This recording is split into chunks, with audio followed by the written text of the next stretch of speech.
uma coisa acontecendo nessa Copa do Mundo que quando você percebe, você não consegue mais desver. Não é um gol, não é uma jogada, não é uma WAG, não é nada disso. Não é nenhuma polêmica. Sabe o que que é? Tá ali nos pés. Repare, quase todo jogador em campo de times diferentes, de países diferentes, de marcas que são rivais, tá usando a mesma chuteira rosa. O mesmo rosa, ao mesmo tempo. Como se alguém tivesse mandado um comunicado secreto para todo mundo do marketing: faça uma chuteira rosa. Só que, gente, ninguém mandou, ninguém combinou nada, e eu preciso que você entenda uma coisa antes de tudo. Aquilo ali, naquele gramado, é a passarela mais poderosa do mundo hoje. Não é a Semana de Moda de Paris que tá fazendo mais ruído, não é um tapete vermelho agora que teve em Cannes, não é, gente. É a Copa. São bilhões de pessoas ao mesmo tempo, olhando para o mesmo lugar. E a peça de moda mais vista do mundo nesse exato momento não é nenhuma bolsa de luxo,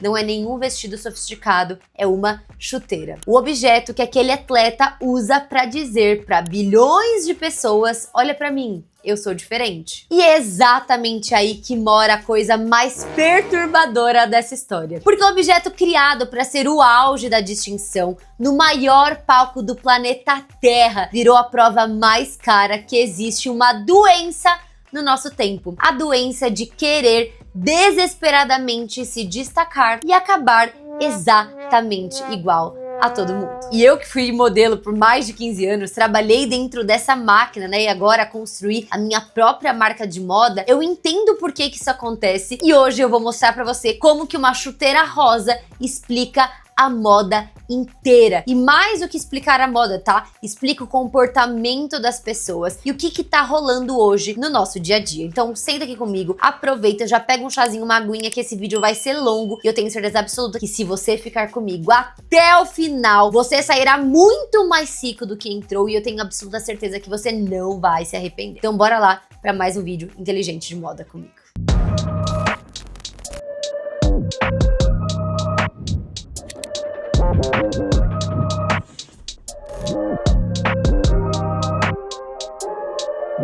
Primeiro, para entendermos tudo o que está acontecendo, a gente precisa voltar um pouco no tempo e entender a história da chuteira. Porque pra gente entender, gente, o tamanho do que tá acontecendo agora, a gente precisa saber de onde que a chuteira veio, qual que é o código dela dentro do esporte. E essa história, gente, ela é muito mais interessante do que parece. Durante quase toda a história do futebol, chuteira tinha uma cor só. Depois da Segunda Guerra, existiam exatamente duas opções: ou era preta ou era marrom. Ponto. Era um objeto técnico, pesado, feito pra função. E ninguém, gente, ninguém mesmo olhava para os pés dos jogadores pensando em alguma estética ou estratégia. A chuteira, ela era invisível. A gente tem que lembrar, gente, que a moda, ela sempre foi significado, mas depois das redes sociais, depois das revistas de moda, até antes também, né, quando teve o boom ali das semanas de moda, as pessoas começaram a atrelar que moda tinha uma comunicação. Sempre foi comunicação, mas era algo muito por trás da cabeça das pessoas, né, enraizado, não era algo que era propriamente dito. Até um dia, em 1970, que começou uma das jogadas de marketing mais geniais da história do esporte. Uma marca alemã pequena chamada de Hummel queria entrar no mercado e não tinha como competir com os gigantes. Então o cara lá do marketing deles teve uma ideia absurda pra época: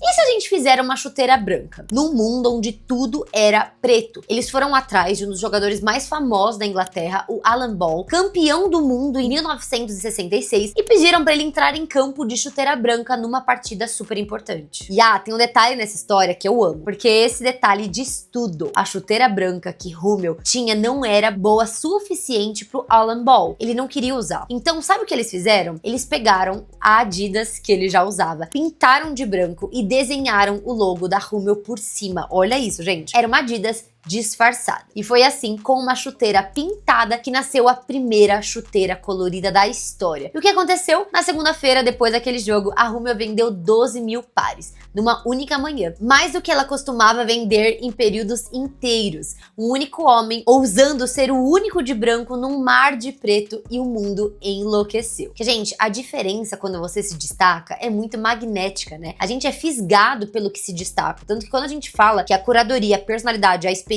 da pessoa, ela conta exatamente por isso, porque você mostra quem é você e você se destaca no meio de várias pessoas iguais. E o Alan Ball também virou ali o primeiro jogador da história a ser pago para usar uma marca específica de chuteira. Guarda isso, tá? Porque isso aqui vai ser importante lá na frente quando a gente começar a contextualizar esse roteiro. A partir dali não teve mais volta. A cor invadiu o futebol. A chuteira deixou de ser ferramenta e virou identidade. Cada marca queria a sua assinatura visual, a sua cor inconfundível, para você bater o olho e saber de longe de quem era. Então vamos pensar nisso. Aí veio a Copa de 94 nos Estados Unidos, que foi a última final da história, né, com todos os jogadores de chuteira preta, a última, tá? Depois disso, explodiu. Veio a Predator, que o Beckham e o Zidane usavam e que toda criança dos anos 90 implorava pra ter. A chuteira virou, gente, o objeto mais expressivo, mais desejado, mais cobiçado do esporte. Inclusive, não sei se vocês sabem, mas hoje a gente tem contratos de chuteira, gente, que passam de 20 milhões de euros para um jogador só. Então, olha o tamanho da ironia que a gente mostra agora. Por quê? A chuteira, ela nasce como um objeto mais poderoso da distinção que o esporte já inventou. Ela existe, a história inteira dela, por causa da coragem de uma pessoa de ser diferente. E é justamente esse objeto que hoje deixa todo mundo igual. Daí a gente se pergunta, né, como que a gente chegou aqui? A resposta, ela começa numa coisa que parece boba, mas que move o mundo inteiro. A cor. A cor, gente, ela não é um enfeite, tá? A cor, ela tem um poder, porque realmente ela é uma das forças mais poderosas e mais subestimadas que existem. A cor, ela mexe com quem olha, ela mexe com quem usa, e a gente não tá falando aqui de uma coisa abstrata, tá, gente? Isso aqui é ciência, comprovado. Tanto que eu vou te mostrar um exemplo aqui para te assustar um pouquinho. Em 2004, nos Jogos Olímpicos, pesquisadores acompanharam lutas de esportes de combate. Boxe, luta, taekwondo, esses esportes. Onde os atletas, eles eram sorteados para vestir vermelho ou azul. Sorteados, tá? E o que eles descobriram? Olha que impressionante. Os atletas de vermelho venceram 55% das lutas. E nas disputas mais equilibradas, onde os dois eram parecidos em nível, o número dos que venceram de vermelho subiu para 62%. Só a cor. A mesma habilidade, o mesmo tempo, a cor de roupa empurrando o resultado. Inclusive, a própria Nike falou sobre isso, como eles fizeram uma vasta pesquisa entre os jogadores e eles mesmos sinalizaram que eles amavam jogar com cores vibrantes, que eles se sentiam mais confiantes. A gente sabe que o cérebro, gente, manda tudo, né? O detalhe mais perturbador desse estudo é o seguinte: o efeito funciona mesmo quando todo mundo sabe que ele existe. Então você pode saber que o vermelho ele vai te intimidar, e mesmo assim o seu cérebro ele vai reagir. Por quê? Porque essa resposta ela é muito mais velha do que a razão. Sabe o que ela é? Instinto. O vermelho na natureza, ele é dominância, é ameaça, é o sangue subindo no rosto. E o nosso cérebro, ele lê isso antes mesmo da gente pensar. Quando a gente olha para os arquétipos, por exemplo, vou deixar aqui o vídeo para vocês, gente, que é um dos melhores vídeos do canal, eu amo aquele vídeo, a gente entende que o vermelho é muito isso: força, confiança, rebeldia, e ele traz esse instinto muito grande, traz esse sentimento muito grande. Agora, pensa aqui, gente, tem gente cuja profissão é saber disso. Estima-se que 90% das nossas decisões instantâneas, aquela primeira, sabe, fração de segundo, gostei, não gostei, enfim, se baseiam só na cor. 90%. Antes da forma, antes do preço, antes da marca, a cor que decide tudo. E é exatamente nisso que a indústria da chuteira se apoia para explicar o porquê desse rosa. As marcas dizem abertamente que cor forte faz o jogador se sentir mais confiante, como eu havia citado, mais rápido, mais visto. Então quer dizer, a cor ela não muda só como o adversário te enxerga, ela muda como você se sente dentro do campo. A cor ela entra no jogo, ela vira parte da performance, da arma ali que você tem, da sua identidade. Então, junto que a gente já sabe, a chuteira é o objeto de distinção mais visto do mundo, a cor é a ferramenta mais poderosa de chamar a atenção e de mexer com a nossa cabeça, e as marcas sabem disso melhor do que ninguém. Então você realmente acha que foi algo ali sem querer, que elas fizeram nada calculado, sendo que a maior vitrine do planeta? Vamos entender por que essa história agora fica mais genial e assustadora. Então vamos lá para a pergunta de $1 milhão. Por que rosa? A primeira resposta é pura ciência, né? Ela é linda. Pega ali o círculo cromático, aquele que você já viu, gente, nas aulas dessa escola, enfim. A cor que fica exatamente do lado oposto do verde é o magenta, esse rosa mais saturado. E quando você coloca uma cor ao lado da sua oposta, você cria o contraste máximo que existe pro olho humano. Então pense, você quer uma vitrine, você quer chamar a atenção do seu produto, você entende que o campo é verde? Bora jogar o rosa pra dar uma iluminada, abrir o contraste, a pessoa ter aquele desejo de pertencer àquilo e de comprar aquela tal chuteira. Então, gente, é a combinação que a gente fisicamente é incapaz de ignorar. Você realmente olha aqui e fala, caraca, ele pop, né? Ele pula. Então, no verde, no gramado, na sua tela de TV, no seu celular, o rosa, ele não desaparece. O rosa, ele grita. E matematicamente é a cor perfeita para uma chuteira que precisa ser vista por bilhões de pessoas. Mas tem uma segunda resposta também, é aqui que começa a parte mais sombria, que a gente entende o que acontece, porque, gente, essa cor, ela não foi decidida esse ano, ela foi decidida há anos atrás. A gente entende como que funciona o ciclo da moda, né? No mínimo 2 anos atrás. Então existe uma indústria inteira que, quando a gente entende ainda mais de tendências, de trends, de tudo que tá acontecendo, a gente vê que tudo é feito com antecedência. Por quê? Porque a gente entende, através do desejo, quais são as cores que o mundo vai querer comprar. E uma dessas agências, que no caso foi a WGSN, cravou ali alguns anos antes da Copa que o tom do momento de projeção seria o rosa fúcsia. E, gente, não é que as marcas, elas leram no relatório e copiaram uma outra, meu Deus. É que simplesmente grandes marcas têm bilhões de investimento, que elas são grandes ali, quase iguais, claro, não é uma marca a outra, mas assim, são de relevância muito grandes, elas têm as mesmas leituras de mercado, então pode sim acabar coincidindo e elas falam assim, cara, já vai acontecer, vamos dar o nosso melhor e vamos ver como que a gente se destaca. E todas têm o mesmo acesso, gente, as mesmas pesquisas, as mesmas lógicas ao mesmo tempo. Então o que acontece? Vamos juntar tudo de novo, tá? Você tem a ciência dizendo que o rosa é o contraste perfeito pra câmera. Você tem o atleta dizendo que ele gosta mais e se sente mais confiante com cores mais ousadas. Qual que é a decisão certa? Gente, a decisão mais inteligente, certa, segura e que ninguém vai ser demitido igual vai Brasa é o rosa. Então, óbvio que o rosa, ele acabou sendo a escolha de todas as marcas. E aí, cada marca sozinha, na sua sala, sem trocar palavra nenhuma, fez exatamente essa conta de 1 mais 1, né? E todas chegaram na mesma resposta. Gente, 5 gigantes rivais. Cada uma com seu exército de especialistas. Cada uma certa que tinha ali a ideia brilhante. E todas tendo a mesma ideia, no mesmo segundo. E o resultado? A Copa virou um mar de rosa, onde fica impossível saber qual chuteira é de qual marca. Gente, olha essa foto aqui. Me diz se você consegue aqui me distinguir quais que são de cada marca. Gente, aqui ainda dá pra ver alguns detalhes, mas na hora ali da correria você não consegue saber que marca é qual. Então pare e pensa comigo no tamanho disso. A chuteira que ela nasceu pra distinguir, que existe inteira por causa da coragem de ser diferente, agora deixou todo mundo idêntico. Cada marca fez a escolha mais certa que existe, mais perfeita que existe. E quando todo mundo faz a escolha mais certa ao mesmo tempo, ninguém se destaca. O objeto mais caro da distinção do planeta na maior vitrine do mundo. E você não consegue ler o nome de ninguém. Todas gritaram, olha pra mim, sou diferentona. Na mesma cor. E viraram, sabe o quê? Ruído. Tudo igual. Agora me diz, gente, isso não é uma leitura de mundo, né? Se isso fosse só sobre a chuteira, tudo bem, era uma curiosidade engraçadinha que a gente viria trazer história lá. Só que, gente, não dá pra parar por aqui, porque essa é exatamente a mesma coisa que está acontecendo hoje com você no seu armário. Lembra que eu falei de uma indústria que prevê a cor dos anos com antecedência, né? A WGSN e outros lugares também. Gente, ela existe na verdade e provavelmente decide o que você vai vestir sem você nunca ter ouvido dela. Tem uma cena famosa de um filme de moda em que a editora poderosa explica pra assistente, né, vocês sabem quais, que se acha por fora de tudo aquilo como o tom exato da roupa que ela tá usando e o que ela acha que escolheu numa promoção qualquer, com total liberdade, foi na verdade decidido anos antes. Vocês com certeza lembram dessa cena, né, do primeiro Diabo Veste Prada, que é basicamente um diálogo onde ela fala que aquilo impacta zero na ideia dela e fala, gatinha, essa roupinha que você comprou na promoção foi impactado sim por todo o trabalho que a gente faz da revista, por todo o trabalho das marcas de luxo, que eu falo sempre.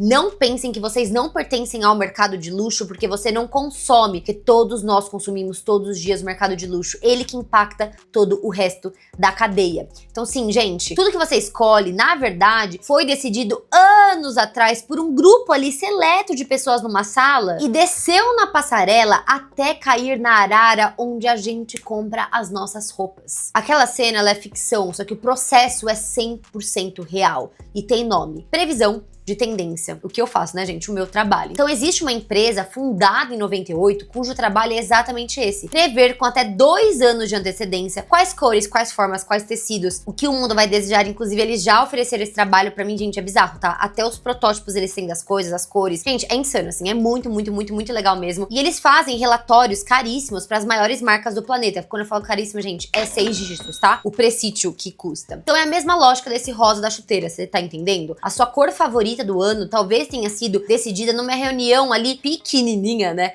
Antes mesmo de você decidir que essa era a sua cor. Então a indústria de previsão de cores sozinha movimenta bilhões. Tem até as cores do ano que todo ano eu trago pra vocês, Pantone, WGSN, pra gente entender o que eles estão falando, que é sempre anunciada, que é como se fosse uma descoberta, mas não é, gente, é uma decisão comercial e eu falo isso há muitos anos pra vocês. Eles constroem uma narrativa pra falar que aquilo é a perfeição do momento, mas eles fazem todas as indústrias darem as mãos e venderem produtos daquelas tonalidades. E se a previsão é o cérebro, o fast fashion é o quê? O músculo. Olha esses números porque eles são insanos, tá? Nos anos 90, uma marca normal levava de 6 a 9 meses pra tirar uma roupa do papel e botar na loja. A Zara revolucionou tudo isso fazendo em 2, 3 semanas, lançando assim, gente, uns 500 modelos novos por semana. A Shein hoje faz isso em 2 dias. E a indústria, ela saiu de 2 coleções por ano para mais de 50 microestações. Isso dizem os dados que nós trouxemos aqui, tá? Uma coleção nova quase toda semana. A Shein, igual citei, fez a Zara, gente, parecer lenta. A Shein coloca no ar entre 6 e 10 mil modelos novos por dia. Em 2022, inclusive, virou a maior varejista de moda do mundo e hoje é a maior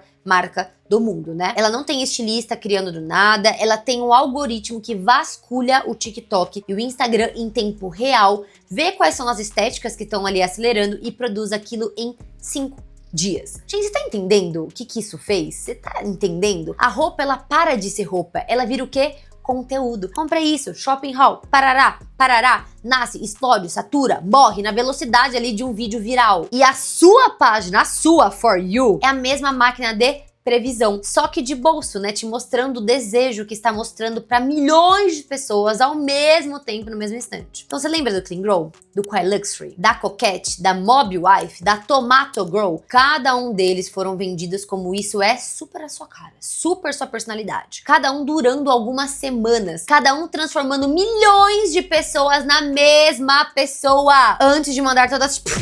Credo, não quero mais. Próxima tendência. E sinceramente, gente, isso nem novo é, tá? Lá no comecinho do século XX, um pensador chamado George Simmel, ele já tinha sacado isso. A moda nasce no topo para diferenciar de quem está em cima dos que estão de baixo. Pra quê? Para os de baixo copiarem para tentar pertencer a alguma coisa. E no instante em que vira popular, o topo abandona e inventa outra coisa pra continuar diferente. Que na verdade, gente, esse é o ciclo das tendências que a gente sempre fala aqui no canal. Então a moda, ela sempre foi essa corrida onde todo mundo persegue a distinção e ao alcançá-la, destrói ela. O que mudou não foi a corrida em si, foi a velocidade. Antes o ciclo ele levava décadas, hoje ele leva, gente, uma semana. E aqui, gente, eu preciso ser honesta com você, porque assim, senão vai virar uma hipocrisia, né? Tudo bem que eu sempre cuspo pra cima e cai na minha testa, eu tô nem aí, que eu gosto de moda, é assim mesmo. Eu faço isso, eu vivo disso, eu apareço na internet, a internet me mostra todo dia o que tá bombando, qual formato, qual gancho, qual estética dá certo, eu faço produtos, eu faço vídeos sobre tendência, eu sinto isso, gente, eu vivo dentro desse mercado há muitos anos. Só que sendo, assim, sincera com vocês, tá? Fazer igual é seguro, fazer igual dá audiência. Todo mundo faz isso, porém, isso vem com um preço que ninguém te conta. Porque sim, gente, tem um preço e não é um preço da roupa em si. Tem vários preços, na verdade. O primeiro é o cansaço, porque pensa como é exaustivo você nunca chegar onde você quer. No segundo em que você conquista aquele look perfeito, a estética é perfeita, a peça é perfeita, bababá perfeita, pronto, já envelheceu. Pega lá, se dividiu em 2 vezes, paga uma vez só, tá? O resto você rasga seu dinheiro, joga fora que já não tá mais em alta. Já tem uma nova ali te esperando, jurando que agora sim, é essa estética que vai fazer você sentir você mesmo. Gente, é uma esteira que ela não para e a gente corre nela a vida toda, comprando e descartando, comprando de novo atrás de uma versão da gente e vai descarta, e vai descarta. E sinceramente, isso nunca para de se mexer. O segundo é o mais silencioso de todos, né? O que mais me dói, que é abrir um armário cheio e sentir que você não tem nada que seja você ali. A gente conversa muito isso aqui no canal, tipo, você não precisa ter milhões de roupas no seu armário. Você precisa ter as roupas certas, os acessórios certos pra trazer um styling, pra trazer o seu eu pra aquilo. Porque, sinceramente, você tendo roupa pra todo lado, você vai ter a sensação de que nenhuma daquelas peças foi uma escolha sua de verdade. Todas foram respostas ao quê? A pergunta que o mercado te faz sobre o algoritmo. Você compra 30 peças e não não constrói um estilo. Porque o estilo em si, gente, ele não é um acúmulo, é decisão do que faz pertencente a você e o que não faz. E a máquina, ela não quer que você seja decidida, ela quer que você obedeça rápido e de novo. E compre, e compre, e compre, e compre, e vira aquela miscelânea. E o terceiro e maior problema de todos é o cultural. A gente tá perdendo a nossa diferença, gente. As tribos sumiram. Lembra quando dava pra gente olhar pra uma pessoa na rua? Nossa, gente, essa pessoa é punk. Nossa, gente, essa pessoa é tal coisa. Não dá mais pra ver, porque tá todo mundo igual. A roqueira, a clássica, a romântica, a alternativa, cada uma tinha mundos por trás delas. Hoje tá tudo se dissolvendo no mesmo bege clean grow do inferno. Que eu não aguento mais. Então, gente, trocamos as nossas identidades por aprovação. A gente trocou os nossos interesses para nos sentirmos aceitos. E essa é a ironia mais cruel de todas. E é a mesma do gramado. Essa era que é tudo sobre seja autêntico. Vou trazer um rosa do esporte mais masculino de todos, que eu vi algumas pessoas fazendo essa teoria e eu não concordo, tá, gente? Eu posso trazer depois se vocês quiserem um vídeo sobre isso. Acho que isso é muito blá blá blá. Mas enfim, seja diferente, vamos causar, vamos ousar. Meu amor, tá todo mundo falando a mesma coisa. Você quer ser único, não quer? Só que eu nunca vi tanta gente igual. Então surge uma pergunta óbvia. Quem escapa dessa engrenagem? No meio desse oceano rosa, tem pés que você lembra, por exemplo, o Messi, que é uma pessoa, né, maior da Copa do Mundo, que ele tá de branco e azul. Cristiano Ronaldo de dourado, que até vi gente falando, ai, gente, olha, eles são diferentes e destacaram. Gente, eles têm o privilégio, né? Você acha que qualquer jogador tem o privilégio de ter só ele uma chuteira? Não tem. Mas acaba sendo mais falado porque se destaca naturalmente. E aqui eu preciso ser muito honesta com você. Que, gente, seria muito fácil e mentiroso eu falar que eles são poderosos. Sejam como eles, que eu acabei de falar pra vocês, eles não foram. Eles não usam diferente por coragem, eles usam diferentes porque eles são grandes demais pra obedecer. Eles têm algo que chama assessoria, que fala, não, você não é qualquer um deles, você não pode entrar ali e ter o mesmo pé que eles. E sabe o que isso mostra pra gente? Que você tem que ser a sua própria assessoria. Você quer mesmo ser só mais um? Você quer ser mesmo ali só um passado? Ou você quer se destacar por quem você é? Entender o seu estilo, colocar a sua imagem ali na mesa e entender que imagem é poder. Então, no mundo de hoje, gente, ser diferente vira um privilégio. Que ou você compra isso com dinheiro, ou você compra porque você vai lá e tanca. Então, essa distinção, ela vira um luxo de quem tem poder, banca isso. E o resto de nós, meus amor, recebe o rosa, recebe o veste rosa, que é isso que tem. Ou você se posiciona, ou você tem esse poder, ou você será só mais um. Então, gente, se eu posso dar aqui um fechamento e entender o que a gente diz sobre comportamento olhando pro gramado, é que nesse mar de rosa, todo mundo é mais do mesmo. Então vá, repita suas roupas, repita sua assinatura visual, repita as coisas que você goste, coloque sua personalidade pra fora, se posicione, seja forte, seja você, que não tem nada mais bonito na vida do que ser você mesmo. E esse é o momento que a gente entende que é crucial nós nos destacarmos por quem nós somos. Ainda mais depois de todas essas tecnologias e eras de IA, enfim, tá tudo a mesma coisa. Então abrace suas diferenças, abrace sua essência e seja você. Que no final das contas não há nada mais bonito do que ser você mesmo. E aí, meus amores, vocês amaram esse vídeo? Eu tava louca pra vir trazer a minha concepção dessa chuteira bendita rosa. Eu amei a chuteira, by the way, que eu amo rosa, né? Mas eu achei uma super gafe. Não se destacar, podia muito bem, gente, ter trazido rosa com outras cores, trazido neon com outras cores, pra se destacar que no final das contas, o ponto mais importante do marketing é colocar o seu produto lá pra ser visto e diferenciado. Muito obrigada por assistir esse vídeo até aqui, gente. Se você gostou desse vídeo, dá muito like pra me ajudar muito. Comenta nem que seja um coraçãozinho pra me ajudar. Já continua aqui no canal, dá muito hype aqui embaixo, comenta muito. Se inscreve toda segunda, quarta e sexta. Saem vídeos novos pra você acompanhar a moda comigo. Finalizando esse vídeo, continuando no canal, que são mais de 900 vídeos inteiramente grátis pra você aprender moda comigo. Já poste vídeo nos seus stories para aumentarmos cada vez mais a nossa comunidade de gostosos e inteligentes. E claro, já me siga em todas as minhas redes sociais, que é Marcela Carrasco, em todas elas, Instagram e TikTok. Eu estou diariamente postando notícias de moda pra vocês. Eu amei demais trazer esse vídeo, eu amo muito vocês e eu sou muito grata por ter vocês comigo. Um beijo e até a próxima. Tchau!